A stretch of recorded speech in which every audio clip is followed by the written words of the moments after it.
Hello parents and Happy New Year. January is always a time for new beginnings and fresh starts. Your family is also trying to get back into your normal rhythm, and that can be difficult after the holidays.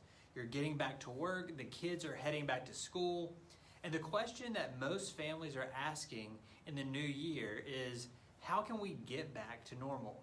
Last fall, we had a parent meeting called New Rhythms, where we discussed how the church can play an important part in your family's normal routine. So as you try to get back to normal, here are a few refreshers on how the church can walk alongside you this year. Our commitment in the children's and youth ministry is to grow in faith, support the family, and have fun. So let's talk about growing in faith. When asked what the greatest commandment was, Jesus' response was, love the Lord your God with all your heart, with all your soul, with all your mind, and love your neighbor as yourself. There are three relational components involved here: our relationship with God, our relationship with ourselves, and our relationship with others.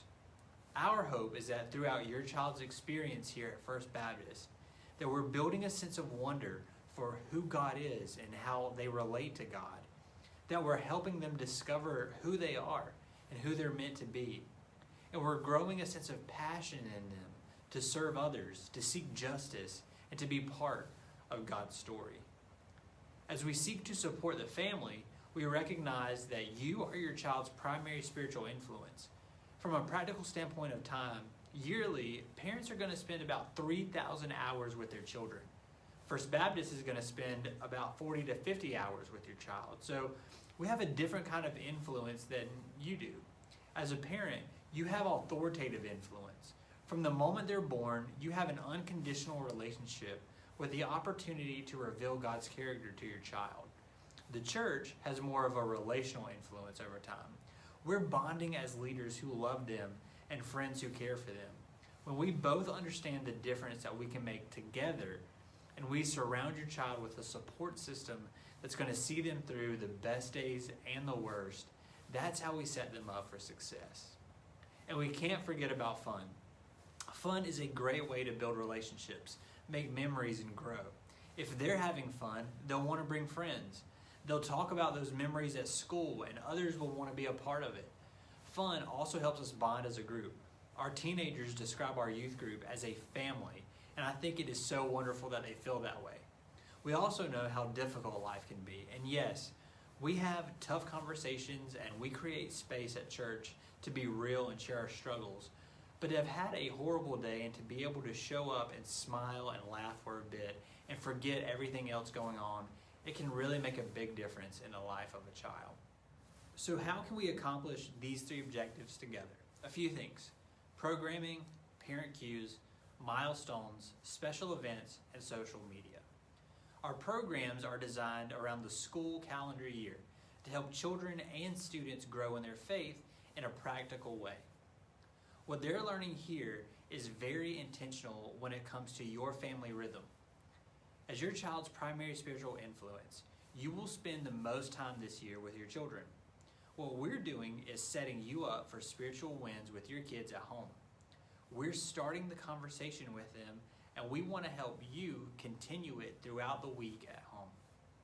When elementary children and youth leave on Sunday mornings, they go home with a devotional guide. It would be fantastic to do those together as a family. When we're learning the same things at home and at church, we're reinforcing the good news in their lives, good news that they can hold on to. We will also provide you with a parent cue document in our Facebook group. Preschool and elementary parents receive this once a month, and youth parents receive this at the start of a new series. These documents are designed to keep you informed on what we're talking about each week at church. And they prompt you with ways that you can engage your kids as we study different values and concepts. Another component of our strategy is what we call milestones. These are big events in your kids' lives that represent some sort of change for them and your family. These include baby dedication, first day of school, faith decisions, the transition to youth, and graduation. Our goal in this is to help your family make memories and to attach a spiritual connection to those big moments in your children's lives. so that when they look back on those milestone moments, they'll remember my community of faith surrounded me with love during this transition in my life, and I remember what it felt like to be celebrated and to experience Christ's presence in that moment. Special events also play an important role in our strategy. You're already busy, and we know that. Between your demanding jobs, getting kids to school, taking them to sports practices and recitals, trying to show up at church, your family calendar fills up pretty quickly. So you'll find that we aren't going to fill your calendar up further with more stuff that just doesn't fit into your already busy life. So our goal is to be very intentional about the special events we do offer. We want these events to be meaningful and aligned with your schedule. And our mission statement says that we are learning to go like Jesus. Our church takes service and missions really seriously. On Wednesday nights, elementary children are learning about different cultures and people groups that need the love of Jesus. They learn about our CBF field personnel and the work that they're doing all over the world. And our hope is that as children get a glimpse of the world and what others are doing to make a difference in the name of Jesus, children will develop a desire and a passion to go and do the same. And in youth ministry, we take a more hands-on approach to missions because we know that teenagers are looking for significance and purpose in life.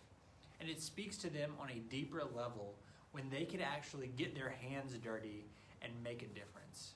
You'll find that throughout the year, we seek out local partnerships to help.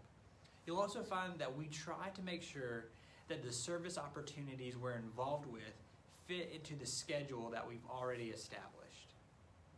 And finally, social media is the best way for you to stay connected with what's going on in the children's and youth ministries. We have Facebook groups for preschool and elementary parents called Connect Kids, and one for youth parents called First Baptist Youth Parents.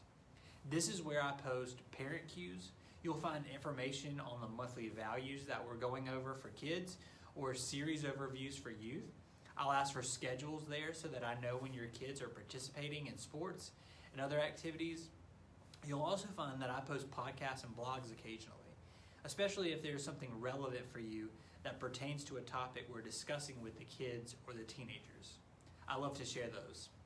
These Facebook groups are the place to be for up-to-date information and parenting resources. So what can you do with all this information? I hope that you'll be intentional about creating a spiritual rhythm. Think about it this way. Our rhythms signal where we place value. It's not an accident what your family prioritizes. None of us become spiritually healthy people on accident. Just like everything else you value, you have to be intentional about faith. So as you get back to normal, I encourage you to do two things. First, take advantage of Sundays and Wednesdays. Faith takes practice just like everything else. And the more you practice, the more you tend to learn and get better at it. Church is a great place to practice faith. This is a space where we gather together and worship. There's opportunities to volunteer and find out how God has gifted you. There's mission projects that make a true difference in the world. There's friendships and bonds that we can build together. Church is where we practice faith. And second, intertwine your spiritual rhythm with existing rhythms. The Parent Cue is a great resource to intertwine your spiritual rhythm with what you've already got going on. If dinner together as a family is really important at your house, use the Parent Cue prompt on the back while you eat to have a good discussion. Taking advantage of the moments that you have with your kids, with the resources we've given you, will signal to your child that faith can play a role in every aspect of their lives. I hope this refresher was helpful for you as you begin the new year. As always, we're here to support you as parents however we can. If you have questions about what I've shared or you want to talk further about your family rhythm, then don't hesitate to reach out. God bless.